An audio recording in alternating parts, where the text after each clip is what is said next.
Weston. So I'll just say that I think Trustee Weir and Trustee Feller both make good points. I mean, you know, it's like anything in life. There are pros and cons to everything. I mean, having a baby is like wonderful, but you don't get to sleep for like 2 years. So there's a downside. I mean, so no matter what system we pick, there's a downside and there's an upside. And so there's a judgment, you know, that has to be made. When I first started coming to school board meetings in 2018, you know, obviously the reason I'm up here is because I was dissatisfied with what I saw, okay? That's why I'm here. And looks like Trustee Bone is back. Welcome back. I think she was at her daughter's fine arts event tonight. So I was generally in favor, and I might still be, I don't know. I mean, right now I'm agnostic, because right now I'm 18 months into a 4-year term, and kind of like what you're talking about, Amber, like, I've learned so much through the process that I see so much value that I didn't know, you know, before I went through it, when I was thinking, you know, I was in favor of it. And I might still be in favor. I really don't know. But Amy, for me, I think the timing is wrong. This might be the right thing to do, but I don't think that we had people coming to the microphone tonight who don't even know what we're talking about when we say SMD. And the idea that we could change the system on this timeline, I think is more harm than good.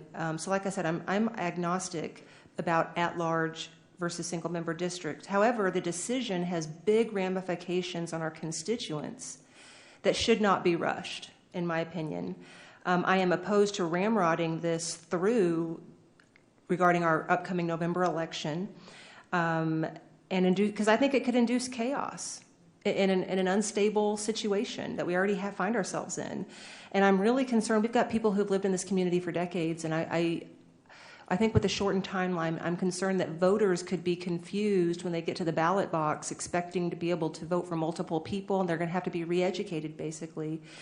And so to that end, I think that if SMD was going to happen, I think it should be a bottom-up approach. I think it should be the community telling us, and Corey, there's a mechanism for that. It's a petition.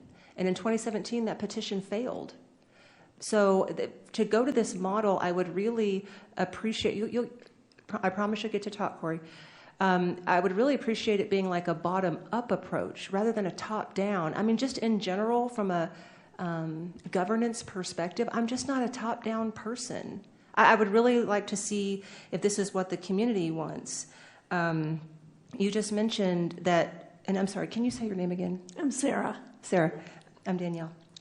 You just said that you would recommend for us to do it for this November, that we should adopt criteria in the next regular board meeting. That's tomorrow. Oh, I mean, no, not tomorrow. So June, like June. Literally, I'm not even going to be in town most of June. I mean, I've got one graduating from college, one graduating from high school. I think this is an experience that a lot of members of our community have. I think the timing is just horrible. But it might still be a good idea. So there's a time and a place for everything. And with regard to representation, Amy, I mean, you said that McNeil has been underrepresented, but we had a McNeil trustee from 2010 to 2017. I mean, she was reelected. And then you were elected in 2018. So, I mean, I think voters elected you overwhelmingly. I mean, so I'm just, there's a lot of nuance to this. And when it comes to Stony Point Learning Community, you know, we had a Stony Point trustee during the 2018 bond at this dais. He did not advocate for things that I would have expected somebody from that learning community to advocate for, to include bringing their ROTC program into a brick and mortar building, but he did advocate for a pool to go in front of Cedar Ridge High School. So, I mean, voters are ultimately, you know, responsible here. We've got Trustee Zhao here, which it might be the first Asian American elected to the Round Rock ISD School Board, who I supported in his election campaign. His opponent was from the Stony Point Learning Community. So, you know, the community had a choice, and it was a very close race, but, you know, a lot of people were really happy that we got the first Asian American elected to the Round Rock School Board. So ultimately, I think the voters ultimately get it right. I think they ultimately do. And for the community, I'll just tell you that there's no slide deck for you tonight. There's nothing for you to look. I would encourage people to do their own research.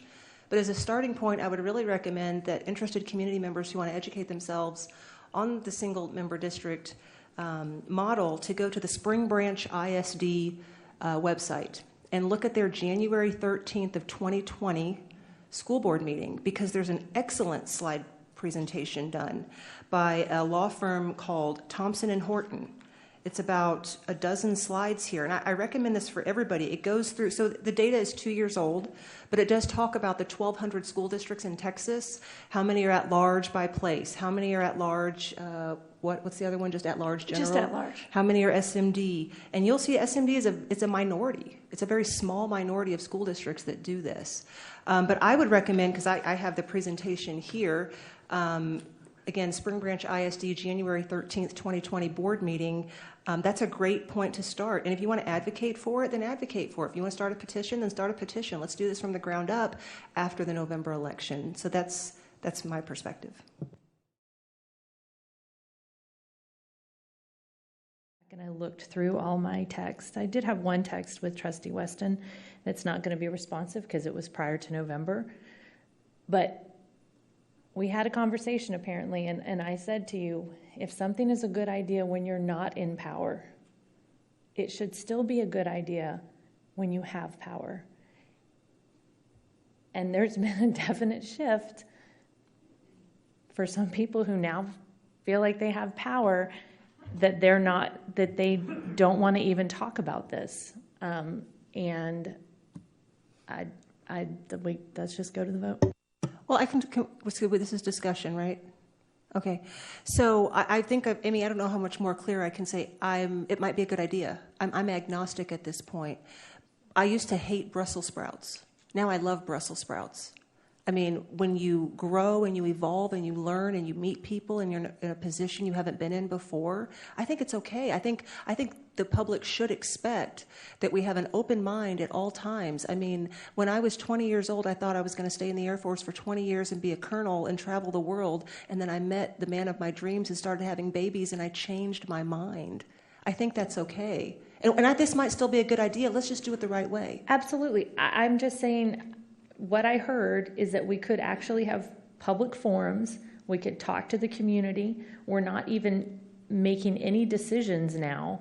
We could actually find out if people show up, if people are interested, if people even care. Right. But see, I think our community, one thing that they do well on all topics and on all sides of the aisle is they don't keep secret from us what their priorities are.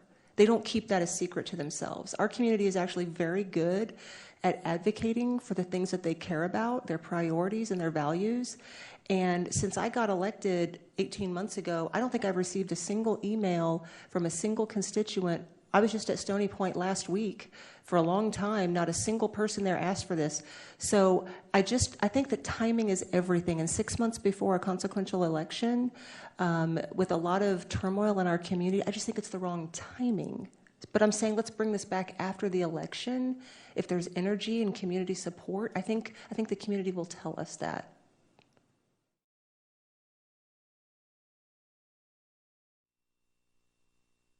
Go ahead, Trustee Weston. Because this is not coming from the bottom up, Trustee Harrison. This is literally us going out a week before the graduations and saying now we're going to engage, we're going to bring forward a new topic that nobody's asking for, except for the trustees who are up for re-election in November. It sounds to me like that's who the constituency for this move is trustees who are up for re-election. Those are the only people that I have heard from in my first 18 months in office as being interested in. So I think we've identified the constituency. So what I'm saying is, I haven't even gotten my police forums. So I'm still going to, more months are going to go by and I'm not going to get that, even though it was scheduled in February and canceled, scheduled in March and canceled. But we're going to have all these other forums. Like, I think the forums about the trustee forums that you asked for on the agenda tonight, I think that's a good idea, okay? But to introduce a new topic that I'm telling you is going to be divisive, do we really, of all the things we need, do we need more divisive topics right now or less? I think that's maybe what Dr. Bone is trying to get to. Let's reflect on that. Do we really want to start drumming up okay, we got to get people to these forums to speak against or to speak for, and then I just don't think that that's what our community and our children need right now. I'm inclined to